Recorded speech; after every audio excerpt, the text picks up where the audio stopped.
In this video, I want to talk about the balance scorecard, what it is, and explain it in very simple terms so anyone can understand it.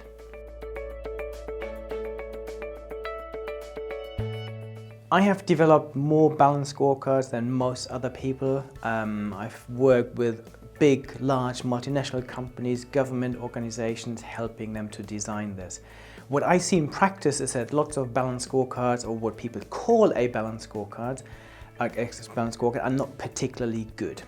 So I thought I use this video to explain in very simple terms what it is and what it isn't. So what is a balance scorecard? A balance scorecard is basically a strategic performance management system that has three components to it. It helps companies to set their strategic goals. It helps companies to define action plans that will deliver those strategic goals. And it will help companies develop KPIs or metrics that will help them monitor the delivery of their strategic goals. It was voted by Harvard Business Review as one of the most influential business ideas that have ever been presented. And about 80% of companies across the world use a balance scorecard today to do various things, to set goals, to identify action plans, and to monitor their KPIs. So what is it? It basically starts off with 4 perspectives. And across those 4 perspectives, you define goals, action plans, and KPIs. So the first perspective is financial. And we say, okay, as a business, what do I want to achieve? If I'm a commercial company, I want to make some money, I want to deliver profit, grow revenue. So you define your financial goals and action plans and metrics. The next perspective you then look at is your customers. You say, okay, now I need to figure out what I need to deliver to my customers. What are my customer goals? Are there particularly segments I'm targeting? Are there new products I'm launching? Is there a shift in my customer strategy? What are basically the priorities around customers and markets? And then you define a number of goals and action plans and metrics for this. The third perspective you then look at is your internal processes, where you then ask yourself, what do we now need to be really good at internally as a business? What are the key areas we need to focus on to deliver to our customers and ultimately deliver financial results? So you might focus on marketing, on product development, on relationships with partners, whatever those key goals might be that internally you need to be really good at. And then the last perspective is what we call a learning and growth perspective. So this focuses on 3 key elements. So you look at your human capital, things like your people, are there any priorities, any goals around employees, around skills, maybe around recruitment, staff engagement. The next one then is where you look at organizational capital. So you look at the organizational culture, the leadership, the structure of the business. And the third one is you look at your information capital, things like your data flows, your data systems, your IT infrastructure, and so on. So basically the learning and growth perspective are what I would call the enablers of your business. And they are the 4 perspectives, so finance, customers, internal processes, and learning and growth.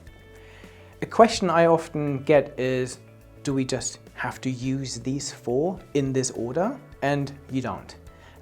These 4 perspectives are not a straitjacket. They are just intuitive for any business, especially for commercial businesses where you say, okay, we want to make money, we want to deliver great stuff to our customers, we want to be internally really efficient, and we have to have the right enablers to make this all happen. But if, for example, you are a company that focuses really heavily on community, on social responsibility, on the environment, there's nothing stopping you adding this in as a 5th perspective, for example. you can either add this into the internal processes one, or you can add this in as a new perspective. So I work with lots of organizations that end up having, instead of the 4, they might have 5 or even 6. So I've just done a big implementation for one of the world's largest retailers, and they now have a community perspective on there, focusing on social responsibility and environmental performance. Also, another great example is the FBI in America. So what they have done is they split out information and technology and employees as 2 perspectives. So they didn't like the word learning and growth, and they thought actually we can make this more relevant. So you are free to name the perspectives in any way you want, and you can add new ones. For me, what is really important is that there's a relationship between those perspectives. So you need to invest in your enablers that then support your internal processes, which then help you to deliver to your customers, which then help you to deliver financial performance. And this cause and effect relationship is really important. And this is why organizations, instead of having those 4 boxes, they now create what is called a strategy map. So these 4 perspectives or 5 perspectives are layered, and you then identify goals in them and you link them and say, okay, I want to make money. I can only do this if I deliver these customer goals. I can only deliver my customer goals if I deliver my internal priorities and goals. And this can only be achieved if I have the right enablers in place. So this is why organizations need to map out their strategic goals onto this 1-page strategy map. Once you've done this, the next stage then is to identify an action plan. So for each of your goals, let's say you have around 15 to 20 on a normal balanced scorecard, for each of those goals you would then create an action plan saying these are the things we now need to do to deliver this. So these strategies become real, and you then say this is the person that will deliver this by then. And the third component is metrics, is KPI. So we need to identify, again, for every goal on your strategy and on your strategy map and on your scorecard, you would then identify metrics saying this is what success will look like, this is how we will monitor the delivery of this strategy. And this then allows you to have regular reports, regular dashboards that help you to really track how well you're delivering your strategy. What I see in practice is that lots of scorecards are not very good.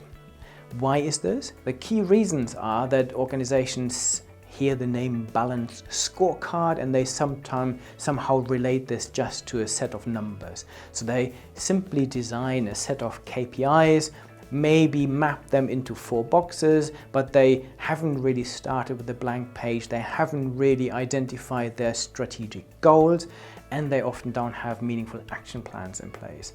Other organizations have goals, but they have no metrics. So it's really important, if you want to design a good strategy for your organization, you can use the balanced scorecard because it helps you to define goals across the various important layers of your organization. It helps you to develop action plans and the metrics that you can then use to track progress.